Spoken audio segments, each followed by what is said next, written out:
မင်္ဂလာပါဒီနေ့တော့ရန်ကုန်မှာမင်းအရင်ကြိုက်တဲ့ကချင်ဆိုင်လေးတစ်ဆိုင်ကိုတွားခဲ့ပါတယ်အချင်းအဆက်တည်စားနိုင်မှာပဲစက်ကြီးနော်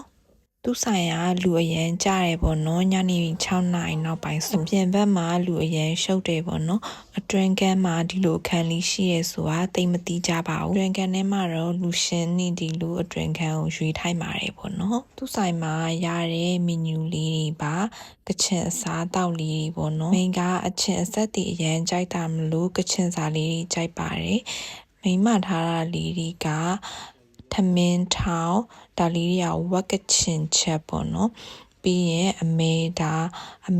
ခင်နေရတော့အစုံရတယ်ပေါ့နော်အမေဒါစားရဲဆိုရင်အမေဒါကို try ကြည့်ပေါ့နော်တော်တော်စားလို့ကောင်းပါတယ်စားဖြေရတော့မပါမဖြစ်ပေါ့နော်သူရဲ့အချင်းရည်လေးနဲ့စားရအရင်ကြိုက်ပါတယ်အရွက်ကျော်အာလူထောင်းကတော့အမြဲတမ်းမပါမဖြစ်